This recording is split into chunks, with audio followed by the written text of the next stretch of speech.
সদ্ধম্মের বিলুপ্তি কিভাবে হবে এ নিয়ে তথাগত বুদ্ধ কী বলেছিলেন? ভগবান বুদ্ধ কর্তৃক সদ্ধম্ম বিলোপের এই কারণগুলো ত্রিপিটকের সংযুক্ত নিকায় এবং অঙ্গুত্তর নিকায়ের সূত্রসমূহে বর্ণিত হয়েছে। ভগবান বুদ্ধ যখন বৈশালীতে মহাপরিনির্বাণের ঘোষণা দিলেন, আনন্দস্তবীর চিন্তা করলেন ভগবান বুদ্ধের মহাপরিনির্বাণের পর ভিক্ষুসঙ্গের কী হবে, এই সদ্ধম্মেরই বা কী হবে।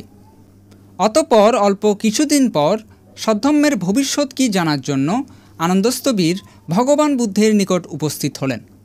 আনন্দস্তবীর ভগবান বুদ্ধের পদযুগলে বন্ধনা নিবেদন করে জিজ্ঞেস করলেন, হে ভগবান, আপনার মহাপরিনির্বাণের পরে সদ্ধম্মের ভবিষ্যৎ কী হবে? এর উত্তরে তথাগত বুদ্ধ বলেছিলেন, হে আনন্দ, এরকম চিন্তায় বিচলিত হবে না। সদ্ধম্মের দ্বারাই সদ্ধম্ম রক্ষিত আছে এবং রক্ষিত থাকবে। যতদিন পর্যন্ত লোকেরা সামর্থ্যবান আচার্যের আশ্রয়ে বিশুদ্ধরূপে সদ্ধম্মকে ধারণ করে সদ্ধম্ম অনুশীলনে রত থাকবে এবং সদ্ধম্ম পরায়ণ থাকবে, ততদিন পর্যন্ত এই সংসারে সদ্ধম্ম স্থায়ী থাকবে। লোকে সদ্ধম্মকে নিষ্ঠার সাথে অনুশীলন করাই হচ্ছে সদ্ধম্মকে চিরস্থায়ী রাখার একমাত্র উপায়। ভগবান বুদ্ধ আরও বলেছিলেন, হে আনন্দ, সংসারে সদ্ধম্মের পতন কোনো বাহ্যিক কারণে হবে না, বরং নিজেদের মধ্যে অন্তর্কলহের কারণেই হবে। সদ্ধম্ম বিলুপ্তি তখনই হবে যখন ভিক্ষু ভিক্ষুণী, উপাসক উপাসিকা এই চার পরিষদের মধ্যে ভিক্ষুসঙ্গ পরস্পরের মধ্যে বিভক্ত হয়ে একে অন্যের সাথে উঠা বসা ছেড়ে দেবে, উপসদ কর্ম হতে বিরত থাকবে, আপত্তি দেশনাসহ অন্যান্য সাংঘিক গুরুত্বপূর্ণ কর্মের প্রতি অনীহা দেখাতে থাকবে, তখনই এই সদ্ধম্মের বিলুপ্তি হবে।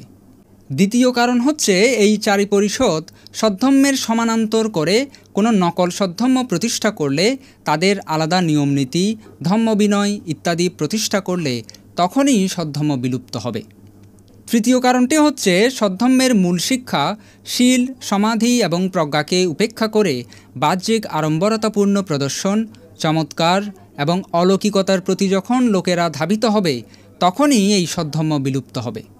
চতুর্থ কারণটি হচ্ছে, সদ্ধম্মের চারি পরিষদ যখন পরধর্মের নিন্দা পরিহাসে সময় ক্ষেপণ করবে এবং তাতে সাম্প্রদায়িক সংঘর্ষ বৃদ্ধি পাবে, তখনই এই সদ্ধম্ম বিলুপ্ত হবে। পঞ্চম কারণ হচ্ছে, চারি পরিষদ যখন সদ্ধম্মের মনগড়া ভুল ব্যাখ্যা এবং অর্থ উপস্থাপন করবে, তখনই সদ্ধম্ম বিলুপ্ত হয়ে যাবে। সদ্ধম্মের নামে লোকেরা ভয়ঙ্কর কলহবিবাদে লিপ্ত থাকলে, পরস্পরের প্রতি অমূলক দোষারোপণ করে অশ্রদ্ধা, অগৌরব এবং অমৈত্রী পোষণ করলে তখনই সদ্ধম্ম বিলুপ্ত হবে। সুতরাং বাহ্যিক কোনো কারণে নয়, বরং নিজেদের মধ্যে কলহবিবাদ, ধম্ম অনুশীলনের প্রতি অনীহা, অগৌরব এবং অশ্রদ্ধার কারণেই এ লোকসংসার হতে সদ্ধম্ম বিলুপ্ত হবে, যেটা ত্রিপিটকের সংযুক্ত নিকায় এবং অঙ্গুত্তর নিকায়ে বর্ণিত হয়েছে। সুতরাং এবার আপনারাই চিন্তা করুন, আসলে আমরা কি সদ্ধম্মের উন্নয়নের দিকে যাচ্ছি নাকি বিলুপ্তির দিকে?